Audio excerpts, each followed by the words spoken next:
যুবকেরা দেখবেন পুরো ঘরের ভিতরে নায়িকাদের ছবি দিয়া পুরো ঘরটা ভরায় রাখছে। এলাকার যুবকেরা অবশ্য এরকম করে না, এরা ভালো। রাজশাহীর যুবকেরা সব আল্লাহর ওলি করতেছেন আপনারা। ঘরের ভিতরে নায়িকার ছবি দেয়, ঘুমানোর আগে ওই নায়িকার ছবি দেখা নফল মনে করে। ছবি দেখে আর চিন্তা করে, আহারে এরকম নায়িকা যদি আমার একটা বউ হইতো, ঘুমের ঘরে দেখে ওই নায়িকা আর বুকের উপর। কথা কন ঠিক কিনা? স্বপ্ন তো স্বপ্নই। এখনকার যুবকেরা আপডেট হয়ে গেছে।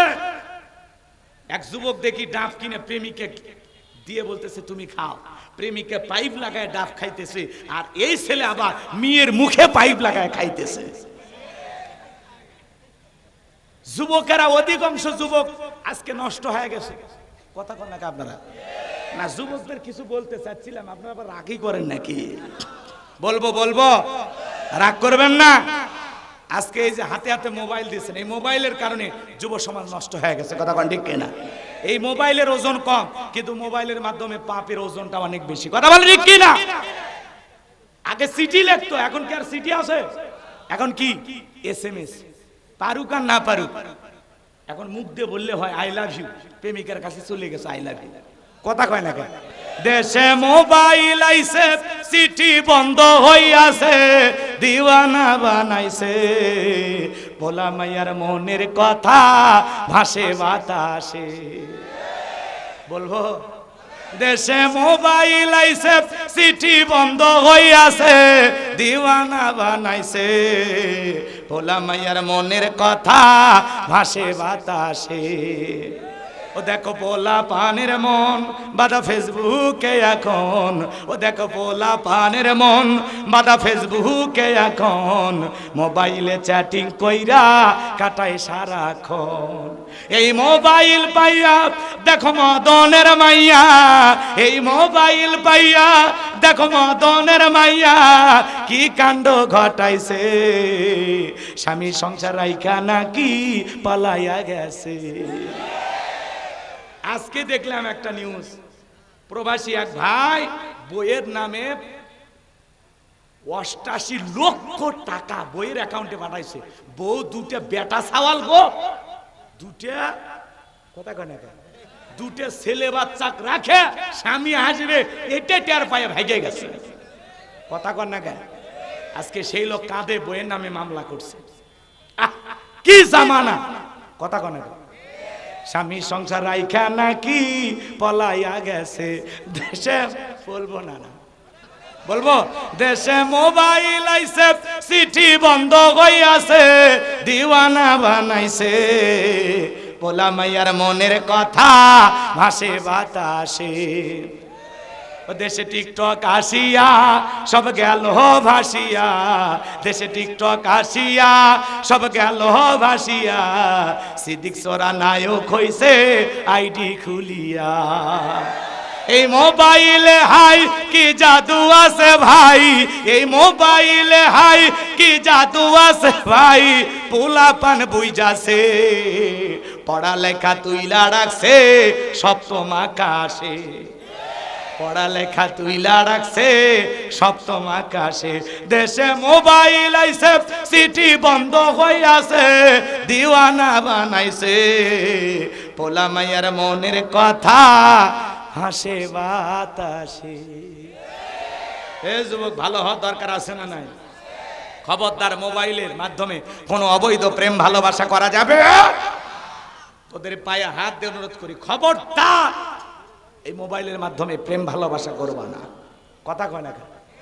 পিতা মাতা পছন্দ করে বিয়ে দেবে যেখানে বরকত আছে, মুরব্বীদের দোয়া আছে যেখানে কল্যাণ আছে, মা বাবার পছন্দের মেয়েকে বিবাহ করবা। একা মাতবাড়ি করে পালিয়ে যা বিয়ে করিস না, জীবনে সুখ পাইবা না। তুমি পিচ্চি পোলা, তুমি কি বোঝো? 20 বছর বয়স হয়নি, বাড়িতে এসে বলে আব্বা উত্তর পাড়া লাকিকে আমি কথা দিয়েছি, রাজি থাকলে 1 সাবুন না হলে 2 সাবুন। বাপ মা রাজি হয় না, পালিয়ে যা বিয়ে করে। 3 মাস পরে ওর ভালোবাসা জানলা ভেঙে পালা যায়। এজন্য যুবক, এতটা পাগল হওয়া যাবে না। যত ভালোবাসা সব হালাল স্ত্রীর জন্য, মনে থাকবে তো ইনশাল্লাহ। কোন কোন যুবক পিতা মাতার পছন্দের মেয়েকে বিবাহ করবেন? হাত তুলে দেখান। আল্লাহ যুবকদের কবুল করো, জোরে বলুন আমিন। আল্লাহ রাব্বুল আলামিন বলেন তাবারাকাল্লাযী বিয়াদিহিল মুলকু ওয়া হুয়া আলা কুল্লি শাইইন কাদির। আল্লাহ রাব্বুল আলামিন বলেন মহামান্বিত সেই সত্তা যার হাতে সর্বময় কর্তৃত্ব রাজত্ব পাওয়ার ক্ষমতা। তাহলে সবকিছুর ক্ষমতার একমাত্র মালিক কে? এই পৃথিবীর জমিনে আল্লাহ পাক চারজন মানুষকে পুরো পৃথিবীর রাজত্ব পাওয়ার ক্ষমতা দিয়েছিলেন। এর মধ্যে দুইজন ইমানদার, একজন হলো নবী সুলাইমান, যাকে আল্লাহ রাব্বুল আলামিন পুরো পৃথিবীর বাদশাহী দান করেছিলেন। আল্লাহ নবী সুলাইমান আলাইহিস সালামকে আল্লাহ রাব্বুল আলামিন যে বিশাল রাজত্ব দিয়েছিলেন, সে রাজত্বের ঘটনা যদি আমি বলতে যাই 2-3 ঘন্টা আলোচনা করেও শেষ হবে না। নবী সুলাইমান আলাইহিস সালামের ঘটনা আজকে আমি আপনাদেরকে শোনাবো না। আমার একটা টার্গেট আছে, সে জায়গায় আমাকে যেতে হবে। আপনারা কি কষ্ট পাচ্ছেন? তাহলে 1 নাম্বার, নবী সুলাইমান আলাইহিস সালামকে আল্লাহ পাক পুরো পৃথিবীর রাজত্ব পাওয়ার ক্ষমতা দিয়েছিলেন। যে পয়গাম্বার মানব দানব জিন ইনসান সকলেই তার কথা মানতে বাধ্য। এমনকি পিপিলিকার ভাষা পর্যন্ত বুঝতো, আকাশে পাখি উড়ে যাইতো তাদের ভাষা পর্যন্ত বুঝতো। বলেন সুবহানাল্লাহ। তাহলে 1 নাম্বার নবী সুলাইমান, 2 নাম্বার হলো বাদশা জুলকারনাইনকে আল্লাহ পাক পুরো পৃথিবীর রাজত্ব পাওয়ার ক্ষমতা দিয়েছিলেন। এই পৃথিবীর জমিনে 1 নয় 2 নয়, বাদশা জুলকারনাইনকে আল্লাহ পাক 1600 বছর হায়াত দিয়েছিলেন। জোরে বলেন মারহাবা। সূর্য উদয় হইতে সূর্য অস্তগামী পর্যন্ত, পূর্ব থেকে পশ্চিম পর্যন্ত পুরোটা পৃথিবীর রাজত্ব পাওয়ার ক্ষমতা আল্লাহ পাক বাদশা জুলকারনাইনকে দিয়েছিলেন। এমন একটা ঘোড়া আল্লাহ পাক তাকে দান করেছিলেন। পৃথিবী ভ্রমণের জন্য যখন ওই ঘোড়ায় চড়ে চাবুক দেখাত করতেন, এক এক কদমে ওই ঘোড়াটা হাজার হাজার মাইল রাস্তা পাড়ি দিত। বলেন আল্লাহু আকবার। এত বছর ক্ষমতায় থাকার পরেও বিন্দু পরিমাণে মানুষের প্রতি জুলুম করে নাই। সারাটা জীবন মানবতার কল্যাণে কাজ করে গেছেন বাদশা জুলকারনাইন। বলেন আল্লাহু আকবার। তাহলে 2 জন ইমানদার, একজন নবী সুলাইমান আর একজন বাদশা জুলকারনাইন, যাদেরকে আল্লাহ পাক পুরো পৃথিবীর রাজত্ব দান করেছিলেন। ছোট্ট বাংলাদেশের মতো একটা দেশ নয়, ছোট্ট ভারতের মতো একটা দেশ নয়, পুরো পৃথিবীর ক্ষমতা আল্লাহ তাআলা দিয়েছিলেন। বলেন আল্লাহু আকবার। তারপরে তারা কি ছিল? ঠান্ডা শাসক ছিল, বিনয়ী ছিল, ন্যায় বিচারক ছিল, ন্যায় পরোয়ান বাদশা ছিল। কথা বলেন ঠিক কি না? এত পুরো পৃথিবীর ক্ষমতা পাওয়ার পরে তাদের মেজাজ কি ছিল? ঠান্ডা ছিল। কথা বলেন ঠিক কি না? তারা উগ্র আচরণ করে নাই, অভদ্র আচরণ করে নাই। কথা বলেন ঠিক কি না? আর আমরা ছোটখাটো একটা এলাকার নেতা হলে যে ভাবটা নেই, রাগ করতেছেন আপনারা? এজন্য আমরা বিনয়ী হব, মানুষকে ভালোবাসবো, উদার করব, এই কলিজাটা বড় করব, উদার মনে মানুষকে বুকে টানবো। কথা বলে ঠিক কি না? আমার ভাইয়েরা শোনেন, সামনে গেলে টের পাবেন। 2 জন কাফিরকে আল্লাহ পাক পুরো পৃথিবীর রাজত্ব পাওয়ার ক্ষমতা দিয়েছিলেন। এর মধ্যে একজন কাফিরের নাম হলো বাদশা বখতেনাসর। জোরে বলেন কি নাম? আরেকটু জোরে বলেন কি নাম? জালেম বাদশা বখতেনাসর। এই বাদশা বখতেনাসরের জামানায় আল্লাহ পাক একজন পয়গাম্বরকে পাঠিয়েছিলেন। সেই নবীর নাম ছিল দানিয়েল আলাইহিস সালাম। জোরে বলেন কি নাম? আল্লাহ নবী দানিয়েল আলাইহিস সালাম সেই কওমের মানুষদেরকে, বনি ইসরাইলদের মানুষদেরকে সুন্দর করে দাওয়াত দিয়ে বলতেন, ইয়া বানি ইসরাঈল যাকুরু নি'মাতি আল্লাতী আন'আমতু আলাইকুম ওয়া আন্নী ফাদ্দালতুকুম আলাল আলামিন। আল্লাহর নবী দানিয়েল আলাইহিস সালাম ডেকে বলে, ও বনি ইসরাইল উম্মতেরা, খবরদার দাম্ভিক কথা করো না, অহংকার করো না। তোমাদের বাপ দাদারা চাকর ছিল, কৃতদাস ছিল, গোলাম ছিল। সেই গোলামির জিন্দেগি থেকে, দাসত্বের জিন্দেগি থেকে আল্লাহ পাক তোমাদেরকে মুক্ত করেছেন, স্বাধীন করে দিয়েছেন। বিদায় গাছের পূজা করো না, মাছের পূজা করো না, চন্দ্রের পূজা করো না, সূর্যের পূজা করো না, এক আল্লাহর ইবাদত করো। বনি ইসরাইলের উম্মতেরা ডেকে বলে, ও পয়গাম্বর, পুরান দিনের গল্প শোনায় লাভ নাই, বাপ দাদা কি করেছিল সেইটা আমরা জানতে চাই না। এখন আমরা বড় শান্তিতে আছি, টাকা পয়সা, ঘর বাড়ি, কোনো কিছুর অভাব নাই। আল্লাহ নবী দানিয়েল আলাইহিস সালাম তাদেরকে সুন্দর করে দাওয়াত দিলেন, কিন্তু নবী দানিয়েলের দাওয়াত তারা কোনো মতেই গ্রহণ করলেন না। তারা যখন দাম্ভিকতা করতে লাগলেন, আল্লাহ নবী দানিয়েল আলাইহিস সালাম দিনে দাওয়াত দেয়, রাতে দাওয়াত দেয়, সকালে দাওয়াত দেয়, বিকেলে দাওয়াত দেয়, কোনো মতেই যখন বনি ইসরাইল উম্মতেরা দাওয়াত গ্রহণ করলেন না। কারণ বনি ইসরাইলের জাতিরা ছিল চালাক, এরা ছিল ঠেটা। এরা কি ছিল? এরা সহজে কোনো কিছু বিশ্বাস করতো না। নবী যদি বলতো আযাব আসবে, বলে আগে আযাব নিয়ে আসেন, আগে আযাব দেখি তারপরে ঈমান আনবো। এরকম চালাক ছিল এরা। কথাকে বুঝতে পারতেছেন? এরা চোখে না দেখা পর্যন্ত সহজে বিশ্বাস করতো না। কথাকে বুঝতে পারতেছেন? তো আল্লাহ নবী দানিয়েল আলাইহিস সালাম সুন্দর করে বুঝাইলেন।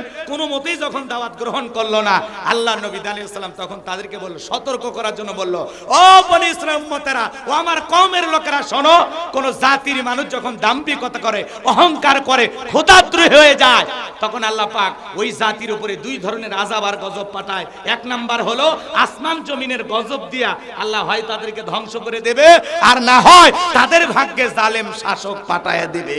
জনগণ হবে যেমন, নেতাও হবে তেমন। একটু অপেক্ষা করে বুঝতে পারবেন। খাপে খাপ মমতাজের বাপ, খালি লাইন মিলাই নেবেন। সময় কম বেশি ভেঙে বলতে পারবো না। কষ্ট হচ্ছে নাকি আপনাদের?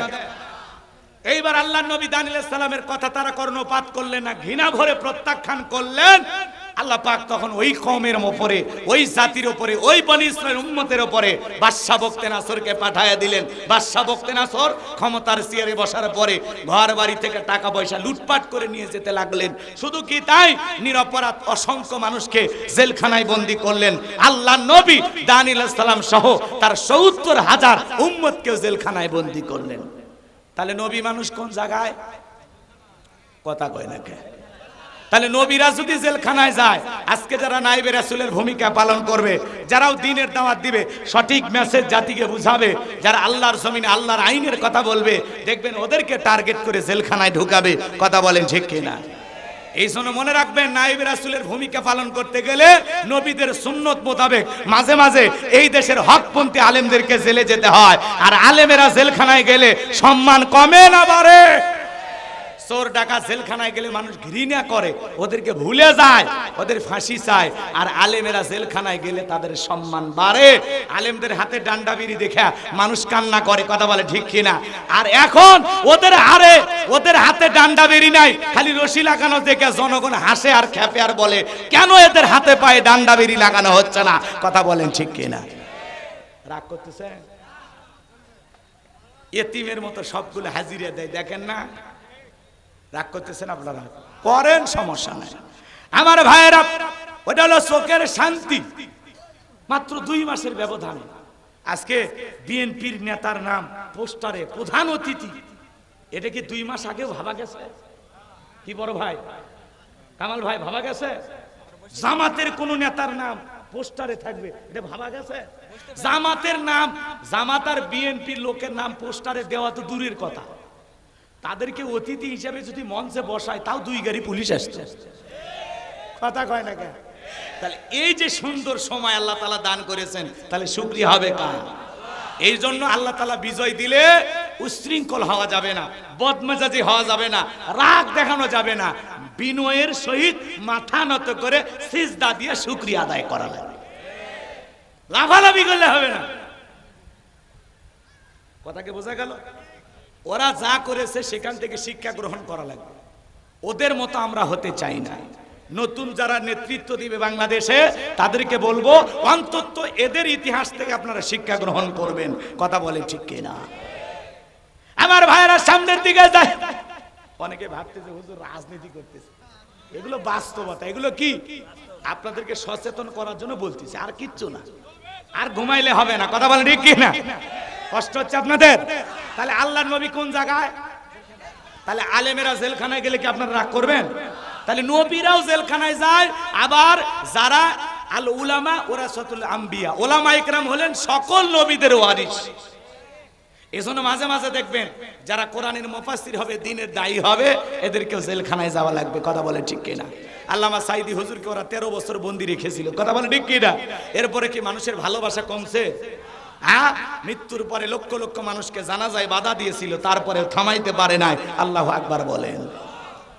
নিজের মা বাবা মারা গেলে এতটা কাঁদে না, আল্লামা সাইদি হুজুরকে হারিয়ে মানুষ যতটা কান্না করেছিল। আমিরে জামাত এক জায়গায় বক্তব্য দিতে গিয়ে তিনি বলেছেন যে আল্লামা সাইদি হুজুরের 2টা স্বপ্ন ছিল। জেলখানায় যখন মাঝে মাঝে দেখা হতো, আমাকে জড়িয়ে কান্না করতেন আর বলতেন, আমি আল্লাহর কাছে 2টা জিনিস চাই। আমার 1 নম্বর আশা, যদি আল্লাহ তাআলা আমাকে জেলখানা থেকে মুক্ত করে আর একটা বার কোরআনের ময়দানে গিয়ে আমাকে জনগণের সামনে একটা আয়াতের তাফসীর করার সুযোগ আল্লাহ করে দিতেন। এই দেশের মানুষকে তিনি কত ভালোবাসতেন, এই তাফসীর ময়দানকে তিনি কতটা ভালোবাসতেন। আল্লাহু আকবার বলে।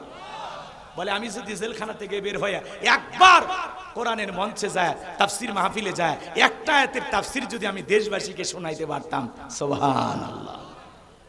তার 2 নম্বর আশা ছিল যে আমাকে আল্লাহ যদি জেলখানা থেকে বের করে, আমি যেন আল্লাহর ঘরে সোনার মক্কা মদিনায় গিয়ে আমি যেন আল্লাহর পবিত্র বাইতুল্লাহ জিয়ারত করে ওখানে মাথা নত করে আল্লাহকে সিজদা দিতে পারি। এই জন্য ভাইয়ের আমার, মুমিনের সব আশা তো দুনিয়াতে পূরণ হয় না, আল্লাহ কিছু রিজার্ভে রেখে দেন। কথা বলে ঠিক কিনা? আমরা বিশ্বাস করি এর চাইতে উত্তম প্রতিদান আল্লামা সাইদি হুজুরকে আল্লাহ দান করবেন। আল্লাহ কবুল করুন, জোরে বলুন আমিন। আল্লাহ পাক তাকে জান্নাতের উচ্চ মাকাম দান করুন, জোরে বলুন আমিন। আমার ভাইয়েরা, আল্লাহ নবী দান ডেকে বলে, আমার উম্মতেরা, কই গেল তোমাদের টাকার অহংকার, কই গেল সুন্দরী বইয়ের অহংকার? এই যে দেখো জালিম বাদশা ঘাড়ে চেপেছে, ঠিকই তো জেলখানায় বন্দি করলো, এখনো বলো তোমরা কি করবা? এইবার উম্মতরা কেঁদে বলে, নবী আপনার কথা যে দিবালকের মতো সত্য হবে এটা আমরা বুঝতে পারি নাই। ও আল্লাহর নবী দানিয়াল, এখন থেকে আমরা এক আল্লাহর ইবাদত করব, আমরা তওবা করে ফিরে আসতে চাই, আর গাছের পূজা করব না, চন্দ্রের পূজা করব না, এখন থেকে এক আল্লাহর ইবাদত করব।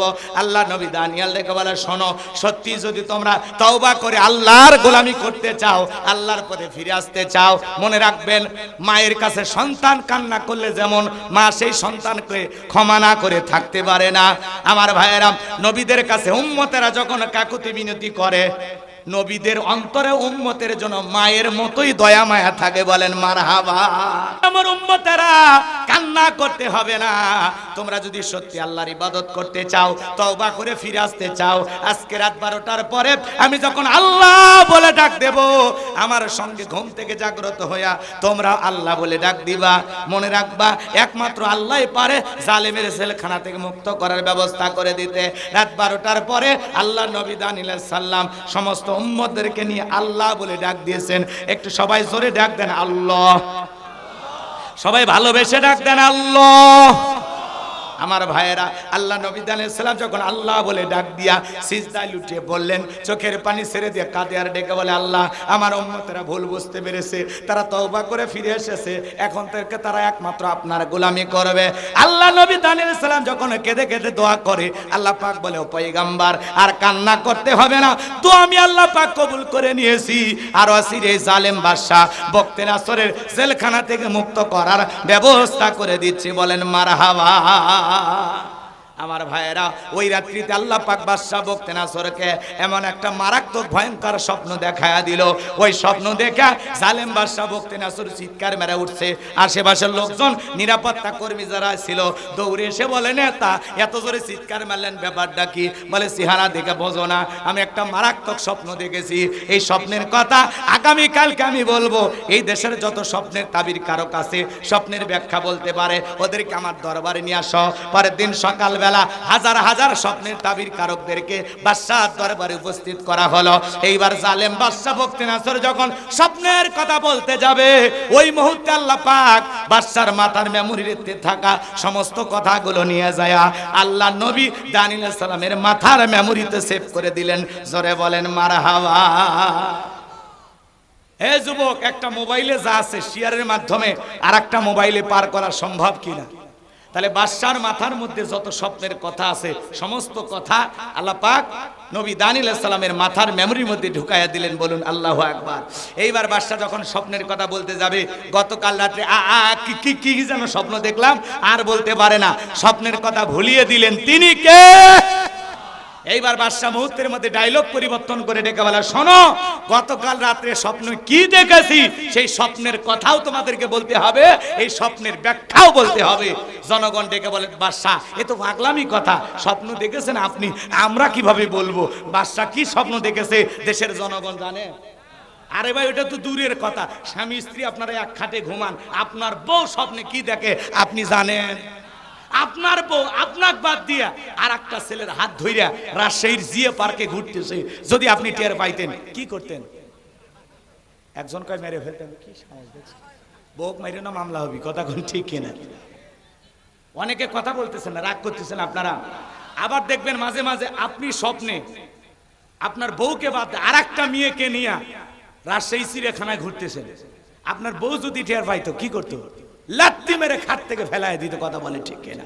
স্বামী কি স্বপ্ন দেখে বউ জানে না, বউ কি স্বপ্ন দেখে স্বামী জানে না। কথা বলে ঠিক কিনা? রাগ করতেছেন আপনারা। মাঝে মাঝে আমরা স্বপ্নে দেখি সাপ তারা করছে, ঘুম থেকে উঠে কি সাপ খুঁজে পাওয়া যায়? কথা কয় না কেন? মাঝে মাঝে স্বপ্নে দেখেন বাড়ি ঘরে আগুন লাগছে, ঘুম থেকে উঠে দেখি না সব ঠিকই আছে। মাঝে মাঝে স্বপ্নে দেখেন আপনি মারা গেছেন, বউ বাচ্চা কান্না শুরু করছে, ঘুমোর থেকে উঠে দেখেন না বেঁচে আছি। কথা কয় না কেন? তো স্বপ্ন তো স্বপ্নই। যুবকেরাও কিন্তু স্বপ্ন দেখে। কথা কয় না ভাই?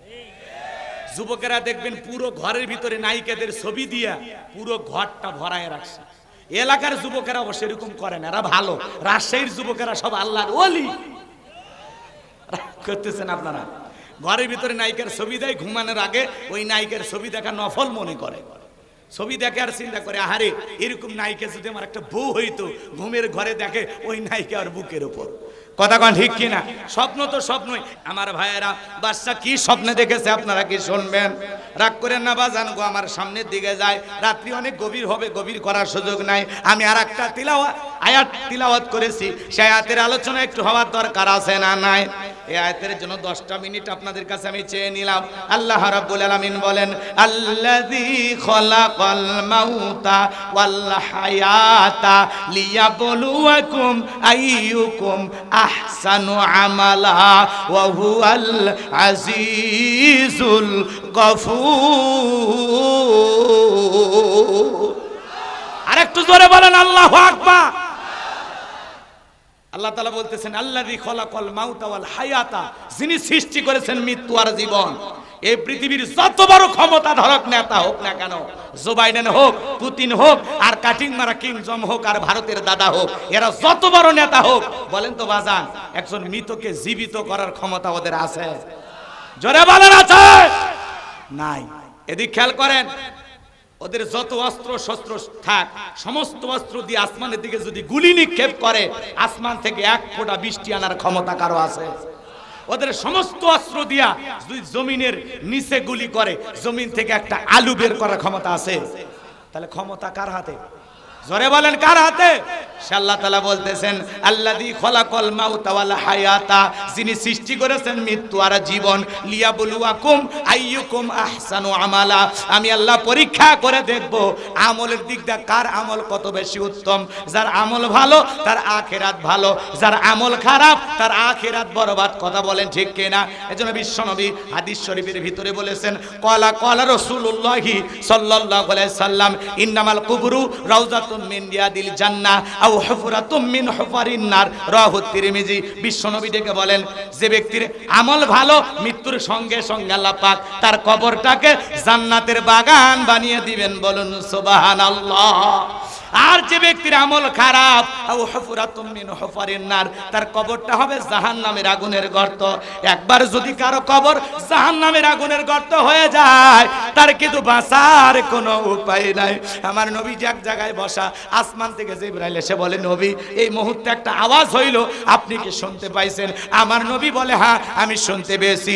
জিবরাইল ডেকে বলে, নবী আজ থেকে 70 বছর আগে আল্লাহ পাক জাহান্নামের গর্তের মুখে একটা পাথর ছেড়ে দিয়েছিল, এই মাত্র জাহান্নামের তলদেশে গিয়া পাথরটা পৌঁছাইলো। চিন্তা করেন বাজান, একটা পাথর ছেড়ে দিলে 70 বছর যদি সময় লাগে জাহান্নামের গর্তের মুখ থেকে নিচে পড়তে। আল্লাহ না করুক, আল্লাহ না করুক, আপনার আমার গুনাহের কারণে, অপরাধের কারণে আসমান জমিনের মালিক আল্লাহ বেজার হইয়া যদি একবার জাহান্নামের গর্তের মুখে ফেলে দেয়, আপনার আমার বাঁচার কিন্তু কোনো উপায় নাই। এজন্য আল্লাহ বলেন, আল্লাযী খলাকাল মাউতা ওয়াল হায়াতা লিয়াবলুয়াকুম আইয়ুকুম আহসানু আমালা, আমি আল্লাহ সৃষ্টি করেছি মৃত্যু আর জীবন, এর মাঝামাঝি যে সময়টা দিলাম, আমি আল্লাহ পরীক্ষা করে দেখব আমলের দিক দিয়ে কার আমল কত বেশি উত্তম, কার আমল কত বেশি সুন্দর। তাহলে এই দুনিয়াতে আমল করা লাগবে, আর এই আমলের ফলাফল পাওয়া যাবে হাসরের ময়দানে। এই দুনিয়াটা পরীক্ষার জায়গা। কিসের জায়গা বলেন? বলেন। তাহলে ভালো আমলের প্রতিযোগিতা করার দরকার আছে না নাই? নেক আমল করে জিন্দেগিটা সাজানোর দরকার আছে না নাই? আল্লাহ আয়াতের শুরুতে কি বললেন? আল্লাযী খলাকাল মাউতা ওয়াল হায়াতা, যিনি সৃষ্টি করেছেন মৃত্যু আর জীবন। সর্বপ্রথম আল্লাহ মৃত্যুর কথা বললেন। এ বাজান গো আমার, মৃত্যুর কথা আল্লাহ প্রথমে কেন বললেন? এই দুনিয়াতে আসার একটা সিরিয়াল আছে, যাওয়ার কিন্তু কোনো সিরিয়াল নাই। দাদা আসছে, দাদার পরে বাবা আসছে, বাবার পরে আমি আসলাম, আমার পরে আমার সন্তানের আসলো। কিন্তু যাওয়ার বেলায় দাদার আগে নাতি চলে যায়, বাবার আগে সন্তান চলে যায়, বাবার কাঁধে সন্তানের লাশ। এটা হলো দুনিয়ার সবচাইতে ভারী বোঝা। ছাত্র আন্দোলনে যে সমস্ত তরু তাজা প্রাণগুলো, শিশুগুলো মারা গেছে, 105 জন শিশু মারা গেছে, কথা বলেন ঠিক কিনা? ওদের পরিবারকে সান্ত্বনা দেওয়া যাবে না বাজান গো আমার। একজন সন্তানের লাশ বাবার কাঁধে, এটা হলো দুনিয়ার সবচেয়ে ভারী বোঝা। কোনো বাবা এটা সহ্য করতে পারে না, কথা বলেন ঠিক কিনা? গভীর মনোযোগ দিয়ে কথাগুলো শুনে যাবেন বাজান। আপনি আমি সবাই কিন্তু মৃত্যুবরণ করব। আর আমার ভাইয়েরা, তাহলে দুনিয়াতে আসার একটা সিরিয়াল আছে, যাওয়ার কিন্তু কোনো সিরিয়াল নাই। একটা সন্তান জন্মগ্রহণ করবে, 9 মাস 10 মাস আগে খবর জানা যায়, কিন্তু একটা মানুষ বিদায় নেবে 9 সেকেন্ড আগেও কেউ জানে না কার মৃত্যু কোথায় হবে, কথা বলেন ঠিক কিনা? এইজন্য আল্লাহ রাব্বুল আলামিন বলেন, কুল্লু নাফসিন যায়কাতুল মাউত, প্রত্যেক প্রাণীকেই মৃত্যুর স্বাদ গ্রহণ করা লাগবে। ভাইয়েরা আমার, মৃত্যুর স্বাদ বলতে কি বোঝেন আপনারা?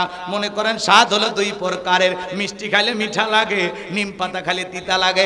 যারা ইমানদার তারা মৃত্যুবরণ করবে মায়ের কোলে দুধ পান করতে করতে। শিশুটা যেমন ঘুমের মধ্যে চলে যায়, ইমানদাররা তেমনি ভাবে দুনিয়া থেকে বিদায় নেবে, টেরও পাবে না। জোরে বলেন মারহাবা। কে ভাই? এ ভাই, দোয়া করে যায়, একসাথে যায় ভাই, যাবে সমস্যা নেই, ঠিক আছে। ভাইদের অনেক ব্যস্ততা আছে, হ্যাঁ, একটা মাহফিল সেরে আর একটা মাহফিল আসছে। তো যাই হোক, ভাইকে আল্লাহ পাক যোগ্য নেতা হিসেবে কবুল করেন। জোরে বলুন আমিন। জি, আমি আপনাদের কাছে 10 মিনিট চাইছি না, কষ্ট পাচ্ছেন আপনারা? আচ্ছা বলেন তো, মৃত্যুর ওয়াজ শুনে কি আপনাদের ভয় লাগে না? যে হুজুর এখনই মরণের ওয়াজ করতেছেন, বহুদিন বাঁচবেন এ আশা আছে। আমি বলি, আল্লাহর কাছে আপনাদের জন্য দোয়া করে বলি, আল্লাহ যেন আপনাদের সবাইকে নেক হায়াত দান করে। একটু জোরে বলেন আমিন। তাও ভয় পাইন না, বসে। কষ্ট হচ্ছে আপনাদের? তাহলে বলেন তো বাজান গো আমার, সবাইকে মৃত্যুর স্বাদ গ্রহণ করতে হবে। বেঁচে আছি এটাই স্বাভাবিক, মৃত্যু বেঁচে আছি এটা অস্বাভাবিক, মৃত্যু হবে এটাই স্বাভাবিক, কথা বলে ঠিক কিনা? সকল ধর্মের মানুষ বিশ্বাস করে মৃত্যুর স্বাদ গ্রহণ করা লাগবে। অমুসলিমেরা বিশ্বাস করে যে জন্ম যেহেতু হয়েছে মৃত্যু একদিন হবে, কথা বলেন ঠিক কিনা? তাহলে ইমানদারদের মৃত্যু হবে মিঠা, তারা দুনিয়ার থেকে বিদায় নেবে, টেরও পাবে না। কিন্তু যারা অবাধ্য গোলাম, আল্লাহর নাফরমান গোলাম, যারা এই দুনিয়ার জমিনে রং তামাশায় মেতেছিল, শয়তানের ওয়াসওয়াসায় পড়ে ভুল পথে পরিচালিত হয়েছিল, মিসগাইড হয়েছিল, আমার ভাইয়েরা, সেই সমস্ত বেঈমানরা যখন মৃত্যুবরণ করবে, দেখেন না কত মানুষ মৃত্যুর আগে চোখ বড় বড় করে। মৃত্যুর আগে দেখেন 6 মাস আগে জবানটা বন্ধ হয়ে যায়, ছেলে মেয়ে শরবত বানাইয়া চামচ দিয়ে মুখে তুলে দেয়, গালসি বেয়ে বেয়ে পড়ে যায়, খাওয়ারও শক্তি থাকে না। আমার ভাইয়েরা, কত মানুষ গালি দিতে দিতে মৃত্যুবরণ করে, কত মানুষ নাটক সিনেমা দেখতে দেখতে মারা যায়। কার কখন মৃত্যু হবে আমরা কেউ জানি না রে যুবক, কিন্তু মৃত্যু হবে এটাই সত্য, কথা বলেন ঠিক কিনা? আল্লাহ রাব্বুল আলামিন বলেন, আইনামা তাকুনু ইদুরিকুমুল মাউতু ওয়ালাউ কুনতুম ফি বুরুজিম মুশাইয়াদা। আল্লাহু আকবার। সূরা নিসার ৭৮ নম্বর আয়াত আল্লাহ রাব্বুল আলামিন জানিয়ে দিলেন, যেখানেই থাকো, যে অবস্থায় থাকো, মৃত্যু তোমাদেরকে ধরবেই। মৃত্যু থেকে পালানোর কোনো রাস্তা খোলা নাই। যুবক রে, তুমি মনে করো 10 তলা বিল্ডিং এ বসবাস করো, লিফট দিয়া উপরে ওঠো, মনে করো লিফটের সুইচ মনে হয় মালাকুল মউত জানে না। যুবক রে, তোমার আমার মৃত্যুর সময় ঘনিয়ে আসবে যখন, পাহাড়ে থাকো, পর্বতে থাকো, নদীতে থাকো, বিমানে থাকো, জঙ্গলে থাকো, যেখানেই থাকো না কেন, মৃত্যুর সময় উপস্থিত হয়ে গেলে সেখানেই তোমার আমার মৃত্যু ঘটবে, কথা বলেন ঠিক কিনা? আমার ভাইয়েরা, আল্লাহর নবী ইদ্রিস আলাইহিস সালামকে জিজ্ঞাসা করা হয়েছিল, মৃত্যুর স্বাদ আপনার কাছে কেমন লেগেছিল? ইদ্রিস আলাইহিস সালাম ডেকে বলে, জ্যান্ত ছাগলের গা থেকে চামড়া খসাইলে ছাগলের যেমন কষ্ট হয়, তার চাইতে মৃত্যুর যন্ত্রণা আমার কাছে বেশি কষ্টকর মনে হয়। আমার ভাইয়েরা, বিশ্বনবীর ইন্তেকালের সময় নবীজি আমার অসুস্থ। হযরতে ফাতেমা ঝরে চোখের পানি ছেড়ে দিয়ে কান্না করে। ফাতেমার চোখের পানি আমার নবী সহ্য করতে পারেন না, ডেকে বলেন, ও ফাতেমা, আমার মুখের কাছে তোমার কানটা লাগায় দাও মা। হযরতে ফাতেমা যখন বিশ্ব নবীর মুখ মুবারকের কাছে কানটা লাগায় দিলেন, আমার নবী যেন ফিস ফিস করে কি বললেন, হযরতে ফাতেমার কান্না বন্ধ হয়ে গেল। আমার ভাইয়েরা, আম্মা জান আয়েশা ডেকে বলেন, ও আমার মেয়ে ফাতেমা, তোমার আব্বা জান কি এমন কথা বলেছে মা, যার কারণে তোমার কান্নাটা বন্ধ হয়ে গেল? হযরতে ফাতেমা ডেকে বলে, মা, আমার বাবা আমাকে বলেছেন বাবার ইন্তিকালের পরে সর্বপ্রথম বাবার সাথে আমার সাক্ষাৎ হবে। আমি বুঝতে পেরেছি মা, বাবার ইন্তিকালের পরে দুনিয়ার জমিনে বেশি দিন আমাকে জীবিত থাকা লাগবে না। দরজায় জিবরাইল আসলেন, নবীকে সালাম দিলেন, আসসালামু আলাইকুম ইয়া রাসূলুল্লাহ ইয়া হাবিবাল্লাহ হুজুর। নবীজিকে সালাম দেওয়ার পরে আমার ভাইয়েরা, জিবরাইল জিজ্ঞাসা করে, নবী, আপনার শরীরের অবস্থাটা কি? আল্লাহ তাআলা জানতে চেয়েছেন, আল্লাহ জানার পরেও জানতে চায়। আমার নবী বলে, জিবরাইল, আগের চাইতে কিছুটা সুস্থ আছি আলহামদুলিল্লাহ। আমার ভাইয়েরা, জিবরাইল চলে গেলেন। কিছু সময় পরে আবারও জিবরাইল আসলেন, নবীজিকে আবারও ডেকে বলে, নবী গো, আপনার দরজায় অনুমতির অপেক্ষায় দাঁড়িয়ে আছি। আমার সাথে শুধুমাত্র আসমান থেকে আজকে আমি একা আসি নাই, আমার সাথে আরেকজন ফেরেশতা এসেছেন, তার নাম হলো মালাকুল মউত। যে ফেরেশতা দুনিয়ার কারো বাড়িতে ঢোকার অনুমতি নেয় না, তার পারমিশন লাগে না, তার নাম হলো মালাকুল মউত, তার নাম হলো আজরাইল। ও নবী, আপনি অনুমতি দিলে ভিতরে আমরা প্রবেশ করব। বিশ্বনবী অনুমতি দিলেন। মালাকুল মউত বিশ্বনবীর কাছে গেলেন, নবীজিকে সালাম দিলেন, আসসালামু আলাইকুম ইয়া রাসূলুল্লাহ ইয়া হাবিবাল্লাহ হুজুর।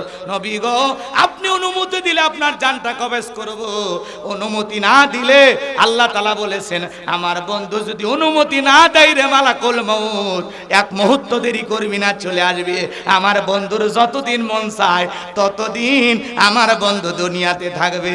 চিৎকার মেরে বলুন আল্লাহু আকবার।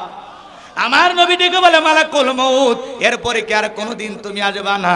মালাকুল মউত ডেকে বলে, নবী, আল্লাহ বড় সেদিন অর্ডার দিবেন আমি সেই দিন আসবো। আমার ভাইয়েরা, বিশ্ব নবী এইবার যখন অনুমতি দিলেন, মালাকুল মউত নবীজির রূহটা বের করার জন্য নবীজির বুকের উপরে হাত রেখে দিয়েছেন। আমার নবীজি চোখের পানি ছেড়ে দিয়ে কাঁদে আর দেখে বলে, মালাকুল মউত রে, তাড়াতাড়ি বুক থেকে হাতটা নামায় নাও, আমি আর সহ্য করতে পারি না। নবীজি চোখের পানি ছেড়ে দিয়ে কান্না করতেছেন। মালাকুল মউত যখন হাত সরায় নিলেন, আমার নবী ডেকে বলে, মালাকুল মউত, এই যদি হয় মৃত্যুর যন্ত্রণা, আমার উম্মতেরা তো সহ্য করতে পারবে না। মৃত্যুর পূর্বে উম্মতের কথা বলে না, কেমন নবী পাইছি, জোরে বলেন মারহাবা।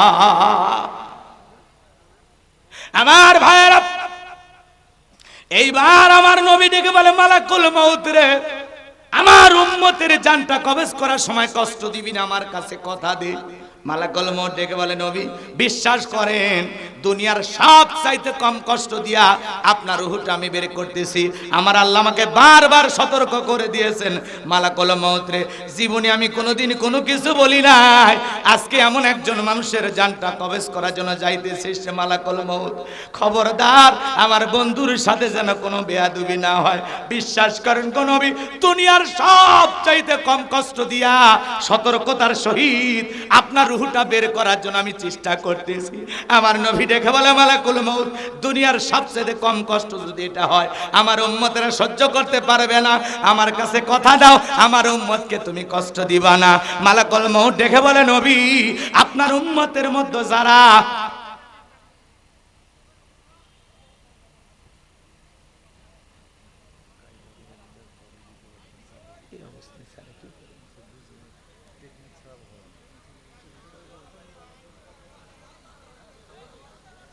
কষ্ট হচ্ছে আপনাদের, কষ্ট হচ্ছে।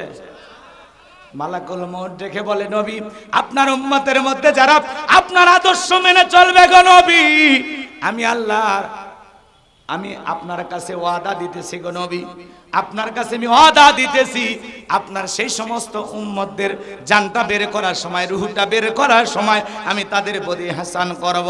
চিৎকার মেরে বলুন মারহাবা। এইবার মালাকুল মউত যখন দ্বিতীয়বার নবীজির বুকের উপরে হাত রেখে দিয়েছেন, আমার নবী কান্না করে আর ডেকে বলে, মালাকুল মউত রে, মৃত্যুর যন্ত্রণা আর সহ্য করতে পারি না রে, তাড়াতাড়ি হাতটা আমার বুক থেকে নামায় নাও। আমার নবী দেখে বলে, মালাকুল মউত, আমার কাছে মনে হয় পাহাড় আমার বুকের উপরে চেপে ধরা হয়েছে। নবীর কাছে মৃত্যুর যন্ত্রণা যদি এত কঠিন হয়, আপনার আমার মৃত্যুর যন্ত্রণাটা কত ভয়ঙ্কর হতে পারে একটু চিন্তা করা দরকার আছে না না? এজন্য ভাইরা আমার, মৃত্যু আসার পূর্বেই লিয়া বুলুয়াকুম আইয়ুকুম আহসানু আমালা, আপনাকে আমাকে উত্তম আমল করতে হবে, নেক আমলের জিন্দেগি করতে হবে। যুবক রে, তুমি কি মনে করেছো রং তামাশায় মেতে আসো?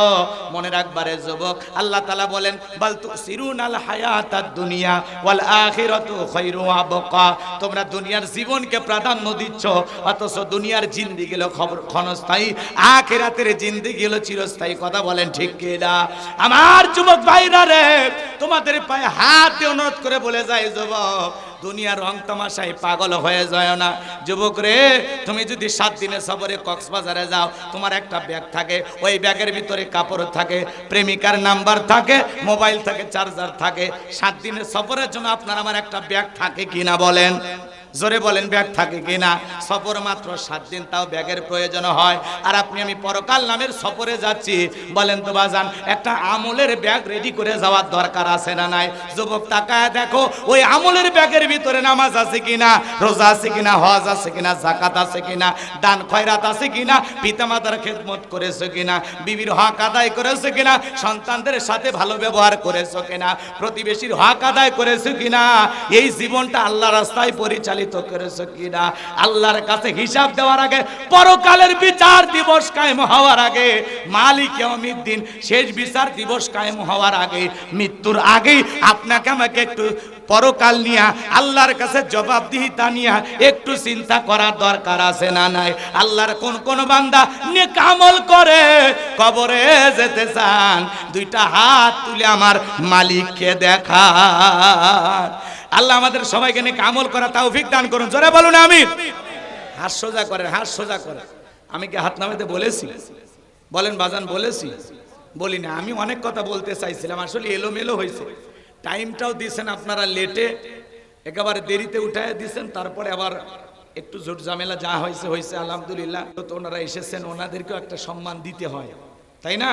তো এই জন্য আসলে পরিবেশের দিক দিয়ে আমি যেভাবে পরিবেশ পাইলে গোছায় কথা বলতে পারি, ততটুকু পরিবেশ আমি পাই নাই। যতটুকু হয়েছে আলহামদুলিল্লাহ, এর মধ্যে আমাদেরকে চলতে হয়। কথা বলেন ঠিক কি না? এই জন্য আমি আপনাদের মুসাফির হিসেবে শুধুমাত্র একটা অনুরোধ করব, বাম হাতটা নামান, ডান হাতটা তুলে রাখেন। আল্লাহ বলেন, ইন্নাল্লাহা আশতারা মিনাল মুমিনিনা আনফুসাহুম ওয়া আমওয়ালাহুম বিআন্না লাহুমুল জান্নাহ, নিশ্চয়ই মুমিনদের জান মাল আমি আল্লাহ ক্রয় করে নিয়েছি, বিনিময়ে দেব জান্নাত। বলুন সুবহানাল্লাহ। তাহলে বলেন তো বাজান, এই জীবনের মালিক কে? আপনার আমার সম্পদের মালিক কে? আল্লাহর দেয়া জীবন, আল্লাহর দেয়া সম্পদ, আল্লাহর পথে খরচ করতে রাজি আছেন তো? ইনশাআল্লাহ কোনো কথা হবে না। মুসাফির হালতে একটা মানুষ উঠবেন না, আমি এক্ষুনি দোয়া করব। আর একটু আছে, ওই যে আমরের ঘটনাটা শেষ করার জন্য অনুরোধ করা হয়েছে, আমি শেষ করে দিই। 2টা ঘটনা না, 2টা না বললে একটা অন্তত বলবো ইনশাআল্লাহ। আপনারা ডান হাতটা পকেটের ভিতরে ঢুকে দিয়ে যে যা পারেন, যতটুকু পারেন নবীর ঘর মাদ্রাসার জন্য দিবেন। আমি শুরুতে বলছিলাম যে ভাই একটা টান দেই, বোঝেনি, তখন টান মারলে এমনি 20-30 হাজার পাইতেন। সেই কালেকশনের কথা বের করাইলেন, জায়গা মতো বের করালেন।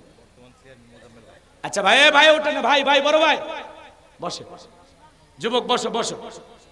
ছেলেবেলে যাচ্ছে বাজান, যুবকেরা যাচ্ছে, যা পারেন যতটুকু পারেন, 10, 20, 50, 200, 100, 500, 2000, 5000, 10,000, 1 লাখ, 2 লাখ, যে যা পারেন আল্লাহর হস্তে নবীর ঘর মাদ্রাসার জন্য প্রাণ ভরে দান করবেন। সবাই পকেট থেকে টাকা বের করে দেন, খবরদার কেন আবার বিড়ি ম্যাচ দিন না।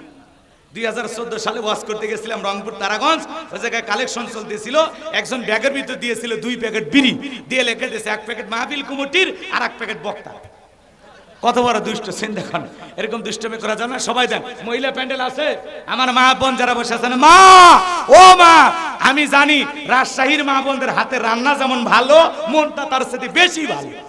আল্লাহ মা বোনদেরকে বেশি করে দান করা তৌফিক দান করুন। জোরে বলেন আমিন। আর একটু জোরে বলেন আমিন। কি নাম?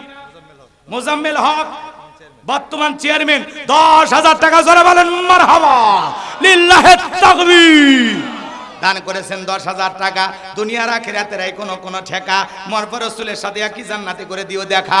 টাকা রঙগুলো বড় ভালো, অন্তরে জ্বালাদা কর্ণের আলো। জোরে বলেন মারহাবা। ভাই আমার হাতে 2, 4, 500, 1000 টাকা দিলে দেন তো, সময় কম নাই, সময় নাই। আব্দুর রহমান ভাই মোহনপুর 1000 টাকা পিতার জন্য দোয়া আল্লাহ কবুল করেন, বড়দানে শামিল করেন। আক্তারুল আলম আল্লাহ তাআলা 3000 টাকা বিশিষ্ট ব্যবসায়ী আল্লাহ কবুল করেন, হায়াত বাড়ায় দেন, জিন্দেগির গুনাহগুলো maaf করে দেন। জোরে বলেন আমিন। আর একটু জোরে বলেন আমিন। আসেন আসেন দরদির আমার, দিয়া দন বজে মন কেড়ে নিতে কতক্ষণ। নদীর একল ভাঙে ওকুল করে, এই তো নদীর খেলা। সকালবেলা টাকাওয়ালা তুই ফকিরি, সন্ধ্যাবেলা। কথা বলেন ঠিক কি না? ক্ষমতা যেমন চিরকাল থাকে না, থাকে থাকে। আজকে জাতীয় পার্টি কান্না শুরু করছে। জাতীয় পার্টি চেনেন না? আমার ঈশ্বর চাচার দল। এখন যুবকেরা ঘোষণা করছে জাতীয় পার্টির অফিসকে তারা বাথরুম হিসেবে ব্যবহার করবে, টয়লেট বানাবে। এই জাতীয় পার্টি কিন্তু এই দেশে সবচাইতে জালেমদের সহযোগী ছিল। কথা বলে ঠিক কি না? জালেমদের দোসর ছিল। কথা বলে। এরা জাতীয় পার্টি না, এরা জাতীয় বেঈমান। কথা বলে ঠিক কি না? এরা এদেশের রাজনীতিকে উলটপালট করে দিয়েছিল। এই জন্য আমরা চাই জাতীয় পার্টিরও বিচার হওয়ার দরকার আছে না না? এই জন্য আগে জাতীয় পার্টির বিচার, তারপরে ওদের নির্বাচন। কথা কোন ঠিক কিনা? জাতীয় পার্টির যুবকেরা জাতীয় পার্টির অফিসকে তারা আন্তর্জাতিক টয়লেট বানাতে চায়। তো এই যে আপনাদের আজকে ঘৃণা করতেছে জাতি, এর পেছনে কারণ আছে না না? বাড়াবাড়ি করতে নাই, ক্ষমতা পাইলে লাভ দিতে নাই। সিআরের লোভে এরা ভারতে যায় পরামর্শ নিয়ে এসে বলতো আমরা নির্বাচনে আসি। সকালে এক কথা বলে, বিকেলে আর এক কথা বলে। এই জাতীয় পার্টি আসলে জাতীয় বেঈমান, কারণ এদের কথাই কাজে মিল নাই। এরা খালি উল্টা পাল্টা কথা বলে। কথা বলে ঠিক কিনা? জাতীয় পার্টির এক মেয়র রংপুরে বলতেছে সার্জিস আর হাসনাত আব্দুল্লাহকে রংপুরে প্রবেশ করতে দিবে না। যেই যুবকেরা নতুন স্বাধীনতা এনে দিল বৈষম্য বিরোধী ছাত্র আন্দোলনের যুবকদের বিরুদ্ধে, যেই মেয়র এই কথা বলেছে, আমরা তার বিচার চাই। কথা বলে ঠিক কিনা? এই বড় বড় কথা জাতীয় পার্টি বলে, এরা সুযোগ বুঝে পাল্টি দেয়, পাল্টি দেয়। এরা হলো পাল্টিবাজ দল। কথা কন না কে? জাতীয় পার্টি একটা পাল্টিবাজ দল। কথা বলে ঠিক কিনা? এদের বিচার হওয়া লাগবে। ইসরাফিল 1000 টাকা আল্লাহ কবুল করেন। জোরে বলুন আমিন। যাই হোক ভাই, সময় কি বলবো, যতটুকু পাইছে আলহামদুলিল্লাহ। আপনারা ধৈর্য নিয়ে যতটুকু আলোচনা শুনেছেন, চলেন আমরা এখন দোয়ার দিকে যাই। সকলে দরুদ ইব্রাহিম পড়ুন।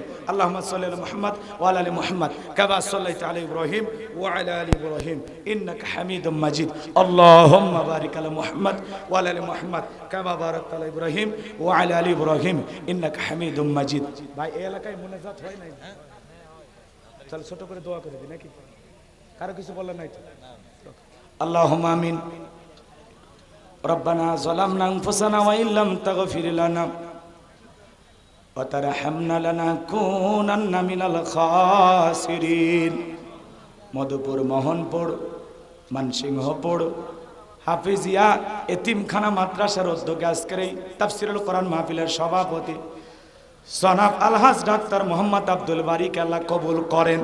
প্রধান অতিথি জনাব আলহাজ অধ্যাপক মোহাম্মদ কামাল হোসেনকে আল্লাহ পাক কবুল করে নেন। বিশেষ অতিথি হিসেবে যাদের নাম আছে আল্লাহ কবুল করে নেন। আমন্ত্রণ অতিথি হিসেবে যাদের নাম আছে আল্লাহ কবুল করে নেন। আলোচনাকে ধন্য করেছেন হাফেজ কারি মাওলানা আফতাব আহমেদ, আল্লাহ তোমার গোলামের কণ্ঠ তুমি কবুল করে নাও। হযরত মাওলানা মোহাম্মদ মুর্শিদুল আলম মুর্তজা ভাইয়ের কণ্ঠকে আল্লাহ কবুল করে নাও। রব্বুল আলামিন, মাগরিব থেকে পর্যন্ত রাত্রি 1টা পার হয়ে গেছে।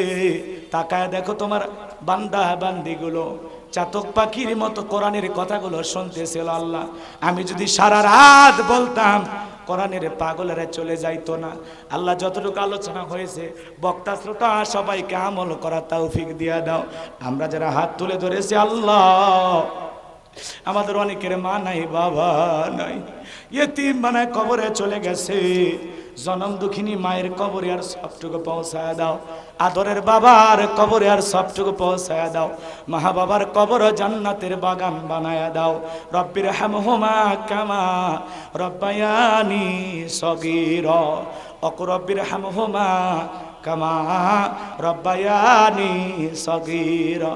আত্মীয় স্বজন পাড়া প্রতিবেশী যা কবরে চলে গেছে মাফ করে দেন, কবরগুলো জান্নাতের বাগান বানায় দেন। রব্বুল আলামিন পিতামাতা যাদের বেঁচে আছে তাদের খেদমত করে তাদের মুখে হাসি ফোটাইয়া জান্নাত অর্জন করার তৌফিক দিয়া দাও। আল্লাহ আজকের মাহফিলে নগদে বাকিতে যত মানুষ টাকা পয়সা দান করেছে আল্লাহ, আল্লাহ তাআলা কেউ 200, 500, 100, 2000, 5000, 10,000 যে যে যেমনি পেরেছে আল্লাহ দান করেছে। আল্লাহ সকলের দানগুলো কবুল আর মঞ্জুর করে নাও। এ দানের সূরা করে কোটি কোটি টাকার মালিক বানায় দাও। কঠিন কিয়ামতের ময়দানে তোমার আরশের নিচে ছায়া দান করিও। হে রব্বুল আলামিন, যারা দান করেছে তাদের ক্ষেত খামার ব্যবসা বাণিজ্যে বরকত দিয়া দাও, চাকরিতে বরকত দিয়া দাও, মনের আশাগুলো পূরণ করে দাও। আল্লাহ তাআলা তোমার বান্দারা কে কোন নিয়তে কে কোন উদ্দেশ্যে দান করেছে আল্লাহ তুমি আলিমুম বিজাতিস সুদূর, সকলের অন্তরের খবর তোমার কাছে জানা আছে আল্লাহ। যে যা আশায় দান করেছে আল্লাহ সকলের আশাগুলো তুমি পূরণ করে দাও। আমরা যারা হাত তুলে ধরেছি মালিক, নফসের ধোকায় পড়ে দুনিয়ার মহাব্বতে পড়ে দিনের আলোতে রাতের আধারে গোপনে প্রকাশ্যে অনেক গুনাহ করে ফেলেছি গো আল্লাহ। আমাদের সকলের তামাম জিন্দেগির গুনাহগুলো তুমি মাফ করে দাও রব্বুল আলামিন। এমন জায়গায় বসে গুনাহ করেছি গো আল্লাহ, আমাদের গুনাহের খবর কেউ জানে না, তুমি জানো আল্লাহ। আমাদের সকলের তামাম জিন্দেগির গুনাহগুলো মাফ করে দাও আল্লাহ। আমাদের সকলের তামাম জিন্দেগির গুনাহগুলো মাফ করে দাও। তুমি যদি মাফ না করো কার কাছে যাব? আমি ছাড়া তোমার বান্দার অভাব নাই, তুমি ছাড়া আমাদের আর কোনো আল্লাহ নাই। তুমি আমাদের একমাত্র মালিক, আমরা সবাই তোমার গোলাম আল্লাহ। আমাদের সকলের তামাম জিন্দেগির গুনাহগুলো মাফ করে দাও। ওই কঠিন ভয়ঙ্কর জাহান্নামের আগুন থেকে আমাদের মুক্তি দাও। রব্বানা সরিফান্না আযাবা জাহান্নাম ইন্না আযাবাহা কানা গরামা। রব্বানা আতিনা ফিদ দুনিয়া হাসানাতাও ওয়া ফিল আখিরাতি হাসানাতাও ওয়া কিনা আযাবান নার। আল্লাহ পদ্মানিশি মা বোনের আলোচনা শুনেছে বড় কষ্ট কইরা। মা বোনদের উদ্দেশ্যে তেমন কিছু বলার সুযোগ আমি পাই নাই। হে আল্লাহ তাআলা, মা বোনদেরকে নামাজি বানায়া দাও, রোজাদার বানায়া দাও, স্বামীর খেদমত করার তৌফিক দাও, পর্দা করে চলার তৌফিক দান করো। প্রত্যেকটা মা বোনকে ফাতেমা খাদিজার উত্তরসূরি হিসেবে কবুল করে নাও। তাদের দাম্পত্য জীবনে সুখ আর শান্তির ব্যবস্থা করে দাও রব্বুল আলামিন। তামাম পৃথিবীতে মুসলমানেরা বড় বিপদে, ওই জালেমদের হাত থেকে মুসলমানদেরকে হেফাজত করো। ফিলিস্তিনের মুসলমানদেরকে আল্লাহ বিজয় দাও, ফিলিস্তিনের মুসলমানদেরকে আল্লাহ বিজয় দাও আল্লাহ। ও ইসরায়েলি নেতা ইহুদি নেতানিয়াহু জালেমকে পরাজিত করে আল্লাহ ফিলিস্তিনের মুসলমানদেরকে তুমি বিজয় দাও আল্লাহ। বাইতুল মুকাদ্দাস ফিরায় দাও আল্লাহ। মুসলমানের প্রথম কিবলা আল্লাহ বাইতুল মুকাদ্দাস আবার ওই জালেম ইহুদিদের হাত থেকে ফেরায়া দাও আল্লাহ। আল্লাহ কাশ্মীরের মুসলমানদেরকে তুমি রক্ষা করো, বাংলাদেশের মসজিদ মাদ্রাসা কবুল করো, হক্কানি ওলামা ইকরামদের কবুল করো আল্লাহ। আজকে যে মাহফিলে, যে মাদ্রাসার উদ্যোগে মাহফিল, আল্লাহ তাআলা 4 জন হাফেজের মাথায় আমরা সম্মানের পাগড়ি পরায় দিলাম। মৃত্যু পর্যন্ত ওই হাফেজদের সিনায় কোরআন ধরে রাখার তৌফিক দাও। এই মাদ্রাসার ওস্তাদ ছাত্রদের কবুল করো। মাদ্রাসার কমিটির ভাইয়েরা দিনরাত পরিশ্রম করে মাথার ঘাম পায়ে ফেলে বিভিন্নভাবে কালেকশন কইরা হায় আল্লাহ তাআলা একটা বছর এই মাদ্রাসা চালাচ্ছে, তারপরে আর এক বছর, এভাবে বছরের পর বছর তারা মেহনত করে কষ্ট করে এই মাদ্রাসাটা চালিয়ে আসতেছেন আল্লাহ। এর বিনিময়ে হায় আল্লাহ তাআলা তাদেরকে আপনি দুনিয়া আখিরাতে উত্তম জাযা দান করেন। হায় আল্লাহ তাআলা তাদের ঈমান খালিদ বিন ওলীদের মতো বানায় দেন। স্বেচ্ছাসেবকের দায়িত্ব যারা পালন করেছেন আল্লাহ কবুল করেন। মিডিয়ার ভাইদেরকে আল্লাহ কবুল করেন। আমার সাদিক ভাই, হারুন ভাই, আব্দুর রহিম ভাইকে আল্লাহ কবুল করেন। হায় আল্লাহ তাআলা আজকের মাহফিলে যত মানুষ দূর দূরান্ত থেকে কোরআন শোনার জন্য ছুটে এসেছে সবাইকে নিরাপদে বাড়ি পর্যন্ত পৌঁছার তৌফিক দান করুন। সবাইকে আপনার রহমতের চাদরে আবৃত করুন। জীবনে আর কোনোদিন বাগমারা রাজশাহীর মানুষের সাথে যদি দেখা না হয়, এই মুখগুলো জান্নাতের সিঁড়িতে পরিচয় করায় দিও। এলোমেলো ভাবে সূরা মুলুক থেকে যে আলোচনা হওয়া দরকার, আমি গুছিয়ে সেভাবে কথা বলার সুযোগ পাই নাই। যতটুকু বলেছি আল্লাহ ততটুকুর উপরে আমল করা তৌফিক দাও। আমাদের সবাইকে 5 ওয়াক্ত সালাত মসজিদে গিয়ে জামাতের সহিত আদায় করা তৌফিক দাও। আল্লাহ, মৃত্যুর ভয়, জাহান্নামের ভয়, কবরের ভয়, তোমার ভয় আমাদের অন্তরের ভিতরে পয়দা করে দাও। আমরা যা করতেছি দুনিয়ায় সব তুমি দেখতেছো, এই ভয়ে সকল গুনাহ থেকে আমাদের বেঁচে থাকার তৌফিক দাও। আল্লাহ, এই দেশটা তুমি ইসলামের জন্য কবুল করে নাও। আল্লাহ, এই দেশে কোরআনের শাসন ব্যবস্থা কায়েম হয়েছে, চর্ম চোখে একবার দেখার সুযোগ করে দাও। সুবহান রব্বিল ইজ্জাতি আম্মা ইয়াসিফুন ওয়া সালামুন আলাল মুরসালিন আলহামদুলিল্লাহি রব্বিল আলামিন। আল্লাহ, যে বাড়িতে খানা খাইলাম বসলাম, ওই বাড়ির উপর খাস রহমত বরকত নাজিল করো। জীবনে একটাবার সোনার মক্কা মদিনায় কবুল করে নিও। যে হুজুর বারবার মোবাইলে যোগাযোগ করে কষ্ট করে আমাকে দাওয়াত দিয়েছেন, বগুড়ায় গিয়ে আমার সাথে সাক্ষাৎ করেছেন, আল্লাহ সে উস্তাদের হায়াতে তৈয়বা সিয়াতে কুল্লিয়া দান করেন। আল্লাহ, এ মাদ্রাসাকে কাল কিয়ামত পর্যন্ত কবুল করেন। এলাকার মধ্যে সবচাইতে উন্নত মডেল মাদ্রাসা হিসাবে আল্লাহ এই মোহনপুরের মাদ্রাসাকে আপনি কবুল করে নেন। হায় রাব্বুল আলামিন, মৃত্যুর সময় যখন উপস্থিত হবে, মালাকুল মাউত যখন হাজির হয়ে যাবে, দয়ার নবীর চাঁদ মুখখানা দেখতে দেখতে জবানে জারি করে দিও লা ইলাহা ইল্লাল্লাহু মুহাম্মাদুর রাসূলুল্লাহ সাল্লাল্লাহু আলাইহি সাল্লাম। আসসালামু আলাইকুম ওয়া রাহমাতুল্লাহি ওয়া বারাকাতুহু।